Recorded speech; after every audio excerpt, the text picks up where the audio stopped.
बच्चों, आज आप मेरे साथ आपकी पाठ्य पुस्तक वसंत भाग 2 का पाठ 9 पढ़ रहे हैं, जिसका की नाम है चिड़िया की बच्ची।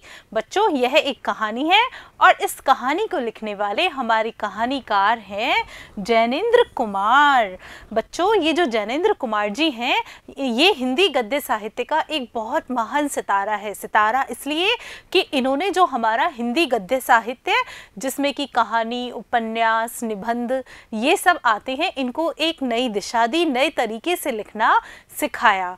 ये जो जैनेंद्र कुमार जी हैं, ये मनोविश्लेषणवादी कहानीकार हैं। इन्होंने जो कहानियाँ लिखी हैं, उपन्यास लिखी हैं, ये व्यक्ति के मन को आधार बनाकर कहानियाँ प्रस्तुत की हैं और इनकी कहानियों की जो विषय वस्तु है वह आप देखेंगे तो पाएंगे कि इन्होंने मानव के मन की गहराई का, चाहे वो कोई भी व्यक्ति हो, उसकी गहराई का बहुत ही सुंदर तरीके से चित्रण किया है। बच्चों, आज आप मेरे साथ इनकी कहानी चिड़िया की बच्ची पढ़ रहे हैं। बच्चों, यह कहानी मैं आपको पढ़ाना शुरू करूं उससे पहले मैं आपको इस पाठ के परिचय की तरफ लेकर चलती हूं। देखते हैं जैनेंद्र कुमार जी ने इस पाठ में क्या बतलाया है। तो बच्चों देखिए, चिड़िया की बच्ची कहानी जैनेंद्र कुमार जी द्वारा रचित एक शिक्षाप्रद कहानी है। शिक्षाप्रद कहानी यानी कि इस कहानी को पढ़कर आपको शिक्षा भी मिलेगी। तो बच्चों, हमारा पहला प्रश्न है कि चिड़िया की बच्ची कहानी के लेखक कौन है, कहानीकार कौन है? तो अपना उत्तर होगा जैनेंद्र कुमार जी इस कहानी के लेखक हैं। लेखक ने इस कहानी में एक चिड़िया की आज़ाद जिंदगी की तुलना एक अमीर सेठ की विवश जिंदगी से की है, जिसके पास सभी भौतिक सुख सुविधाएं हैं लेकिन सच्ची खुशी नहीं है। बच्चों, ये जो बात है ये बहुत बड़ी बात है। आदमी के पास धन हो सकता है, दौलत हो सकती है, बहुत सारी भौतिक सुख सुविधाएं हो सकती है, इन सब के बावजूद भी आदमी मन से अकेला रहता है, खुश नहीं रह पाता, क्योंकि उसके पास सच्ची खुशी नहीं है। इस कहानी को पढ़ेंगे तो आप देखेंगे कि एक छोटी सी चिड़िया की बच्ची है जो कि अमीर आदमी की तुलना में बहुत अधिक अमीर है, मन से अमीर है, क्योंकि वह जो चाहे वह कर सकती है, खुले आसमान में उड़ सकती है। तो बच्चों, अब हम शुरू करते हैं कहानी। देखते हैं जैनेंद्र जी ने इस कहानी में क्या लिखा है। माधव दास। ये माधव दास कौन है? माधव दास हमारी कहानी का मुख्य पात्र है, या कहें कि वो अमीर सेठ है जिसके के बारे में बताया जा रहा है। देखते हैं क्या है। माधव दास ने अपनी संगमरमर की नई कोठी बनवाई है। संगमरमर की नई कोठी यानी कि बहुत आलीशान और नई कोठी है, यानी बहुत बड़ी है, बहुत बड़ी जमीन पर बनवाई है। उसके सामने बहुत सुहावना बगीचा भी लगवाया है। कोठी भी बड़ी है और उसके बाहर बहुत ही सुंदर बगीचा भी बनवाया है।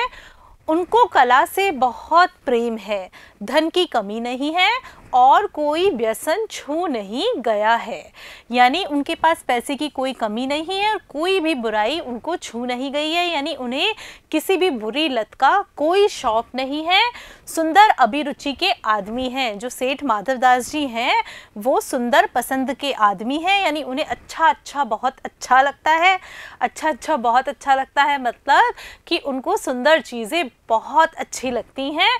फूल पौधे, रकाबियों से हौजों में लगे फवारों से उछलता हुआ पानी उन्हें बहुत अच्छा लगता है। समय भी उनके पास काफ़ी है।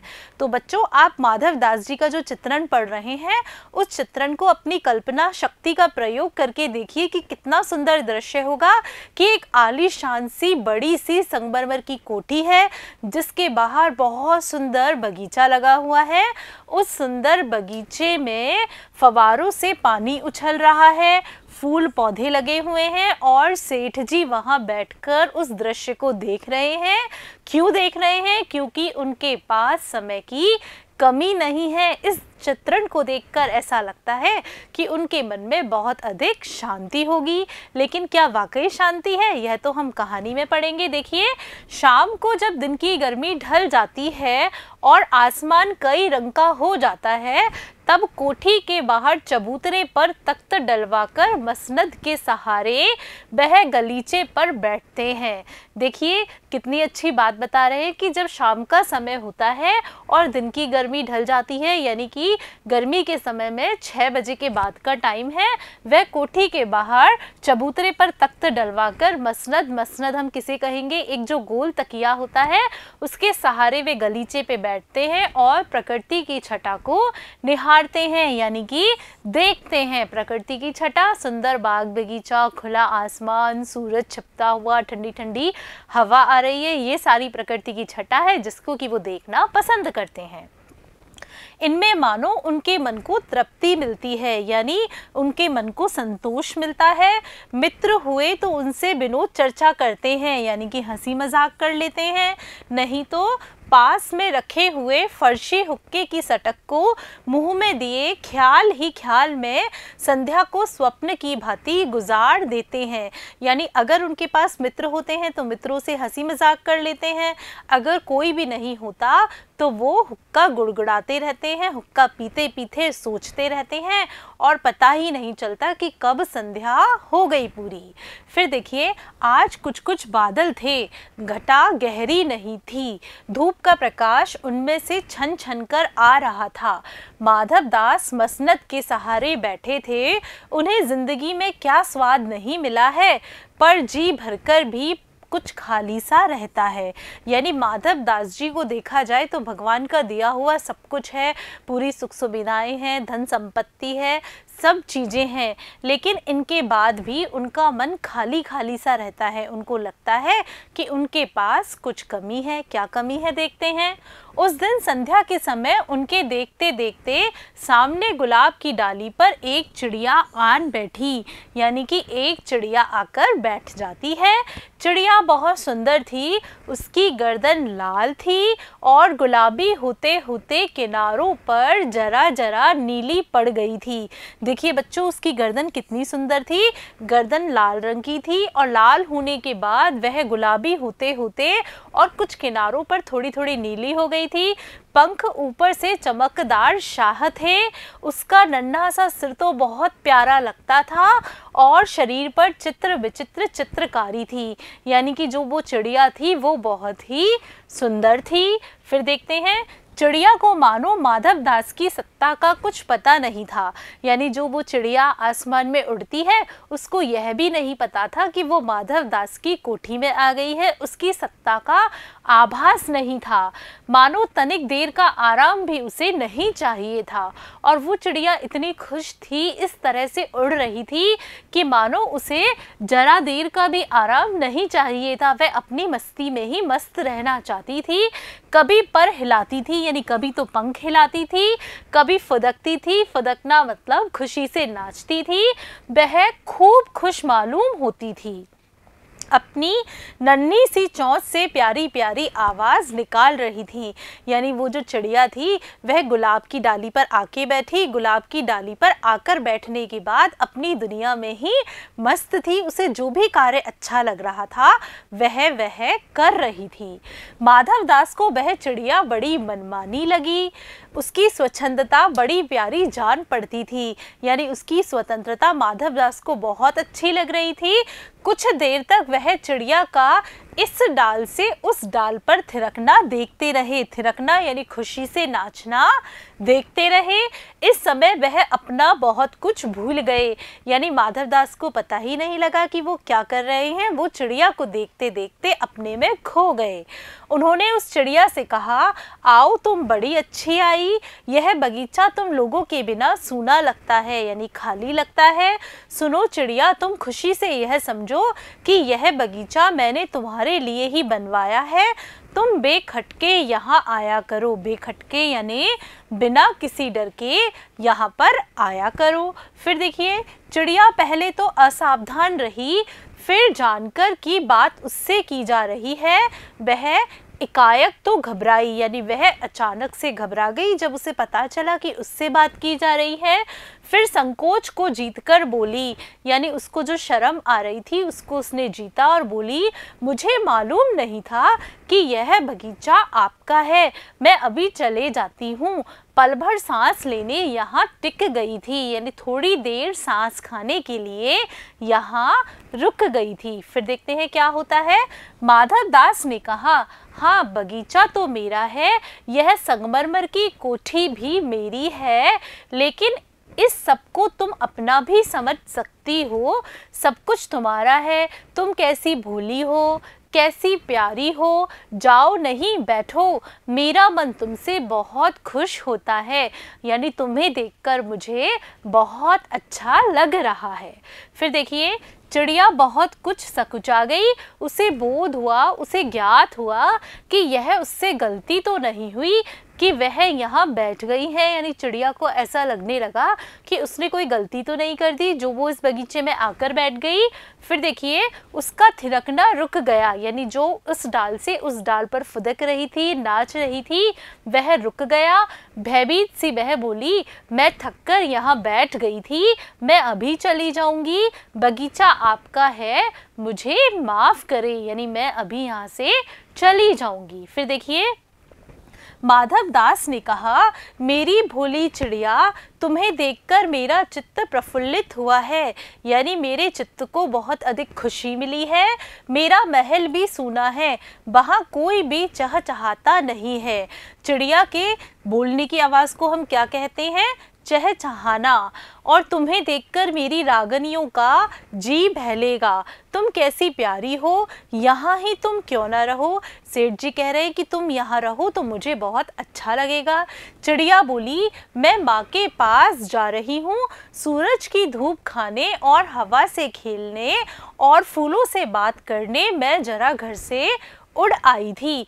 अब सांझ हो गई है और माँ के पास जा रही हूँ, अभी अभी मैं चली जा रही हूँ, आप सोच ना करें, यानी कि आप बुरा ना माने। तो चिड़िया क्यों आई थी? चिड़िया सूरज की धूप खाने आई थी, हवा के साथ खेलने आई थी और फूलों से बात करने के लिए आसमान में उड़कर आई थी। फिर देखिए आगे, माधव दास ने कहा, प्यारी चिड़िया पगली मत बनो, देखो तुम्हारे चारों तरफ कैसी बहार है, देखो वह पानी खेल रहा है, उधर गुलाब हंस रहा है, भीतर महल में चलो जाने क्या क्या पाओगी। मेरा दिल वीरान है, यानी मेरा दिल सुनसान है, वहाँ कब हंसी सुनने को मिलती है। मेरे पास बहुत सा सोना मोती है, सोने का एक बहुत सुंदर घर मैं तुम्हें बना दूंगा, मोतियों की झालर उसमें लटकेगी, तुम मुझे खुश रखना। और तुम्हें क्या चाहिए, माँ के पास बताओ क्या है, तुम यहाँ ही सुख से रहो मेरी भोली गुड़िया। बच्चों, यहाँ पर माधव दास उस चिड़िया को रिझाने की कोशिश कर रहा है, उस चिड़िया से कह रहा है कि मेरे पास सब चीज़ है, तुम यहाँ रहो, तुम्हें बहुत अच्छा लगेगा, मेरे पास सोना है, चांदी है। लेकिन बच्चों, क्या आप लोग बताइए, आप लोग सोचिए, क्या सोना या चांदी चिड़िया को अपनी तरफ अनुरक्त कर सकते हैं, चिड़िया को अपनी तरफ आकर्षित कर सकते हैं? नहीं कर सकते बच्चों। सोना, चांदी, मोती, महल, ये सब चिड़िया के काम के नहीं होते। चिड़िया को तो अपनी स्वतंत्रता, आकाश में उड़ना बहुत अच्छा लगता है। तो बच्चों, क्या वह सेठ की बातों में आ पाएगी? देखते हैं। चिड़िया इन बातों से बहुत डर गई। वह बोली, मैं भटककर तनिक आराम के लिए इस डाली पर रुक गई थी, अब भूलकर भी ऐसी गलती नहीं होगी, मैं अभी यहाँ से उड़ी जा रही हूँ। तुम्हारी बातें मेरी समझ में नहीं आती है। मेरी माँ के घोंसले के बाहर बहुत तेरी सुनहरी धूप बिखरी रहती है और मुझे और क्या करना है। 2 दाने माँ ला देती है और जब मैं पर खोलने बाहर जाती हूँ तो मेरी माँ बाट देखती रहती है, यानी जब मैं अपने पंख खोलने उड़ने के लिए बाहर जाती हूँ तो मेरी माँ मेरा इंतज़ार करती है। बाट देखना यानी इंतज़ार करना। मुझे तुम और कुछ मत समझो, मैं अपनी माँ की हूँ। देखिए, चिड़िया सेठ की बातों में नहीं आई। उसने बताया कि मुझे तो बहुत अच्छा लगता है अपनी माँ के साथ रहना, क्योंकि माँ जहाँ रहती है, माँ के घोंसले के बाहर बहुत प्यारी धूप खिलती है, खाने के लिए दाने चाहिए होते हैं, वो माँ ले आती है, और जब मुझे पंख खोलने की इच्छा होती है, मैं बाहर उड़ने के लिए जाती हूँ, तो मेरी माँ इंतज़ार करती हुई रहती है। इसलिए मैं अपनी माँ की हूँ, मुझे मेरी माँ के साथ रहना बहुत ही अच्छा लगता है। देखिए, माधव दास ने कहा, भोली चिड़िया तुम कहाँ रहती हो, तुम मुझे नहीं जानती हो। चिड़िया, मैं माँ को जानती हूँ, भाई को जानती हूँ, सूरज को और उसकी धूप को जानती हूँ, घास पानी और फूलों को जानती हूँ। महामान्य, तुम कौन हो, मैं तुम्हें नहीं जानती। बच्चों, चिड़िया किन्हें जानेगी? चिड़िया उन्हें जानेगी जिनके साथ उन्हें अच्छा लगता है, जिनके साथ वो रहती है। चिड़िया अपनी माँ को जानती है, अपनी भाई को जानती है। सूरज की धूप में उसे उड़ना अच्छा लगता है, तो वह सूरज की धूप को जानती है। घास पानी और फूलों को जानती है। सेठ से उसे कोई मतलब नहीं है। देखिए, माधव दास क्या कह रहे हैं, तुम भोली हो चिड़िया, तुमने मुझे नहीं जाना, तब तुमने कुछ नहीं जाना। मैं ही तो हूँ सेठ माधव दास, मेरे पास क्या नहीं है, जो मांगो मैं वही दे सकता हूँ। देखिए, चिड़िया से कैसी बातें कर रहे हैं सेठ जी। चिड़िया, पर मेरी तो छोटी सी जात है, आपके पास सब कुछ है, तब मुझे जाने दीजिए। चिड़िया क्या कह रही है, आपके पास जब सब चीज़ें हैं, सब चीज़ें आप ला सकते हो, तो आप मुझे जाने दो, मैं तो बहुत छोटी सी प्राणी हूँ। माधव दास, चिड़िया तू निरी अनजान है, यानी तू एकदम अनजान है, मुझे खुश करेगी तो तुझे माला माल कर सकता हूँ। बच्चों, क्या चिड़िया को हम सोने चांदी हीरे मोती से माला माल कर सकते हैं? नहीं कर सकते। देखिए, चिड़िया तुम सेठ हो, मैं नहीं जानती सेठ क्या होता है, पर सेठ कोई बड़ी बात होती होगी, मैं अनसमझ ठहरी। माँ मुझे बहुत प्यार करती है, वह मेरी राह देखती होगी, मैं माला माल होकर क्या होंगी, मैं नहीं जानती। माला माल किसे कहते हैं? क्या मुझे वह तुम्हारा माला माल होना चाहिए? देखिए, चिड़िया उससे किस तरह से बातें कर रही है कि मुझे तुम्हारे माला माल होने से कोई फ़र्क नहीं पड़ता, मुझे नहीं पता कि ये माला माल होना क्या होता है, माला माल होकर मैं क्या करूँगी, यह सब मुझे नहीं पता। मुझे सिर्फ यह पता है कि मेरी माँ मेरा इंतज़ार कर रही होगी। देखते हैं आगे। सेठ, अरे चिड़िया, तुझे बुद्धि नहीं है, तू सोना नहीं जानती, सोना उसी की जगत को तृष्णा है, यानी पूरा संसार सोने को पाना चाहता है। वह सोना मेरे पास ढेर का ढेर है, यानी बहुत सारा है। तेरा घर समूचा सोने का होगा, यानी जब तू मेरे पास रहेगी तो मैं जो तेरा घर बनाऊंगा, पिंजरा बनाऊंगा, वो पूरा सोने का बनाऊंगा। ऐसा पिंजरा बनवाऊंगा कि कहीं दुनिया में ना होगा, ऐसा कि तू देखती रह जाए, तू उसके भीतर थिरक फुदक कर मुझे खुश करियो, तेरा भाग्य खुल जाएगा, तेरे पानी पीने की कटोरी भी सोने की होगी। बच्चों, इस लाइन को आप, इस पंक्ति को ध्यान से देखिए। वह क्या करना चाहता है सेठ? सेठ चिड़िया को पकड़ना चाहता है, उसे सोने के पिंजरे में कैद कर देना चाहता है, और वह कैद करके चिड़िया को और लालच दे रहा है, समझा रहा है कि भाई जब तू मेरे पास रहेगी तो मैं तेरे पानी पीने के लिए जो कटोरी बनाऊंगा वो भी सोने की होगी। तो क्या बच्चों, उस सोने की कटोरी में चिड़िया को पानी पीना अच्छा लगेगा? नहीं अच्छा लगेगा। बच्चों, ये जो पक्षी होते हैं उन्हें आकाश में उड़ना बहुत ही अच्छा लगता है, और आपकी पाठ्य पुस्तक में आपकी जो पहली कविता है वह भी यही है, हम पंछी उन्मुक्त गगन के, जिसमें पक्षियों की चाह के बारे में बताया है कि पक्षियों को क्या अच्छा लगता है, खुले आकाश में उड़ना अच्छा लगता है। ऐसे ही यहाँ पर सेठ जी चिड़िया को तरह तरह के लालच दे रहे हैं। अब हम देखेंगे क्या वह चिड़िया सेठ जी की लालच की बातों में आ जाएगी, क्या वो उनके सोने के पिंजरे में रहने के लिए तैयार हो जाएगी। देखते हैं। चिड़िया, वह सोना क्या चीज़ होती है? सेठ, तू क्या जानेगी, तू चिड़िया जो है, सोने का मूल्य सीखने के लिए तुझे बहुत सीखना है। बस यह जान ले कि सेठ माधव दास तुझसे बात कर रहा है, जिससे मैं बात तक कर लेता हूँ उसकी किस्मत खुल जाती है। तू अभी जग का हाल नहीं जानती, यानी अभी तू इस संसार के बारे में नहीं जानती कि यह संसार कैसा है। फिर देखिए, मेरी कोठियों पर कोठियाँ हैं, यानी मेरे पास बहुत सारी कोठियाँ हैं। बगीचों पर बगीचे हैं, दास दासियों की संख्या नहीं है, पर तुझसे मेरा चित्त प्रसन्न हुआ।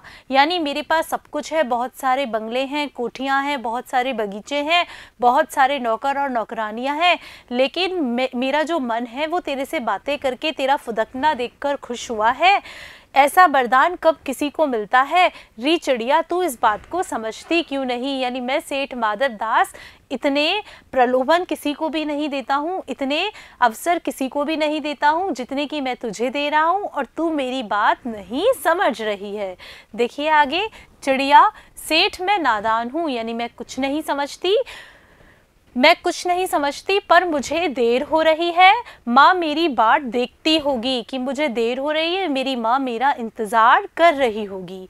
सेठ, टहर टहर रुक रुक, इस अपने पास के फूल को तूने देखा? यह एक है, ऐसे अनगिनती फूल हैं, ऐसे अनगिनती फूल मेरे बगीचों में हैं, बेभांति भांति के रंग के हैं, यानी अलग अलग रंग के हैं, तरह तरह की उनकी खुशबू है। चिड़िया, तैने मेरा चित्त प्रसन्न किया है और वे सब फूल तेरे लिए खिला करेंगे।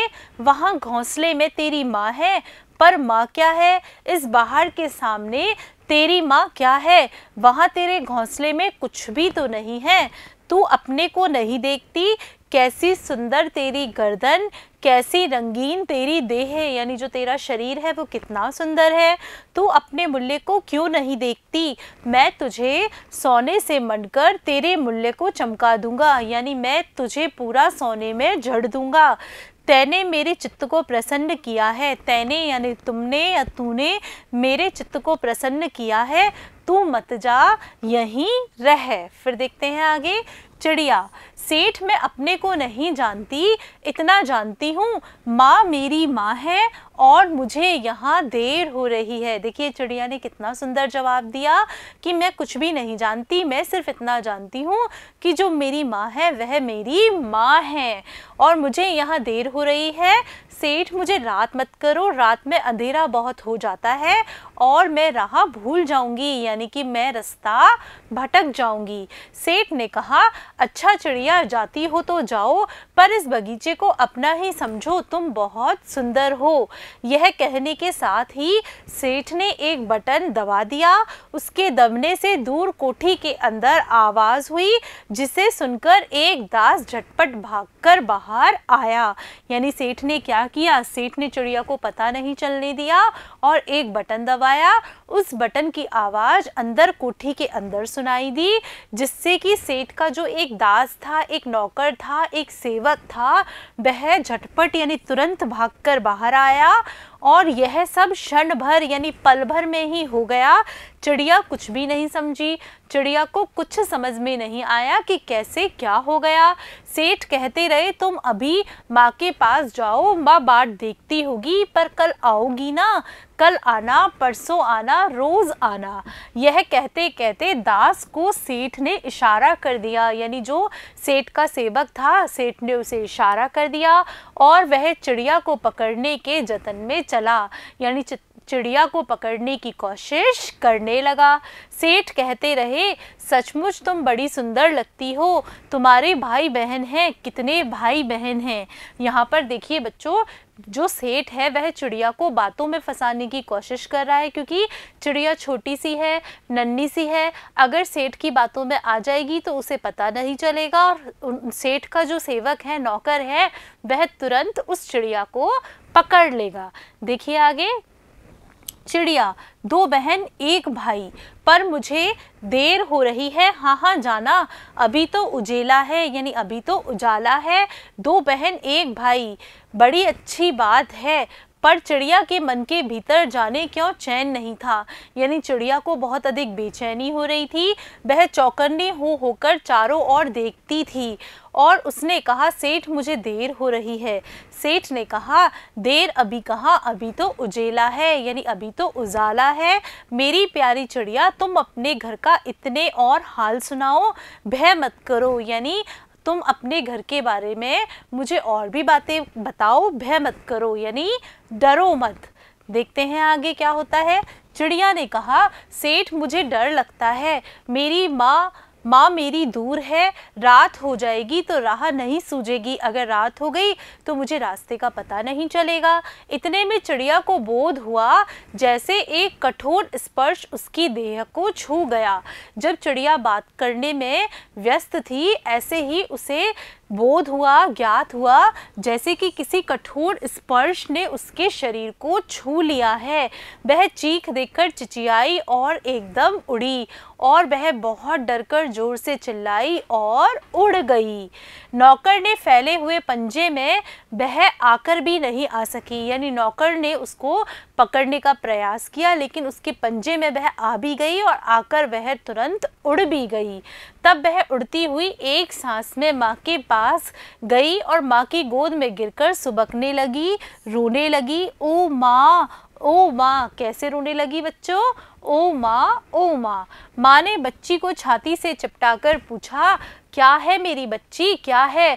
पर बच्ची कांप कांप कर माँ की छाती से और चिपक गई, बोली कुछ नहीं, बस सुबकती रही, ओ माँ, ओ माँ। देखिए बच्चों, यहाँ पर जो चिड़िया थी वह बहुत अधिक डर गई थी। फिर देखिए बड़ी देर में उसे ढांढस बंधा, तब वह पलक मीच उसकी छाती में ही चिपक कर सोई, जैसे अब पलक ना खोलेगी। यानी जो वो चिड़िया की बच्ची थी वह बहुत अधिक डर गई थी और माँ के चिपकने के बाद उसे बहुत देर बाद हिम्मत आई, ढांढस बंधा, तब वह अपनी आंखें बंद कर कर माँ से चिपक कर ही सोई और इस तरह से सोई जैसे कि अब वो कभी पलकें नहीं खोलेगी और अपनी माँ से दूर नहीं जाएगी। तो बच्चों, आज आपने मेरे साथ आपकी पाठ्यपुस्तक बसंत भाग 2 की कहानी चिड़िया की बच्ची पढ़ी, जिसे कि जैनेंद्र कुमार जी ने लिखा था। आपने इस कहानी में देखा कि सेठ के पास सब कुछ होते हुए भी कुछ भी नहीं था, क्योंकि उसके पास मन की शांति नहीं थी, कोई भी चीज़ उसे खुशी नहीं दे पा रही थी।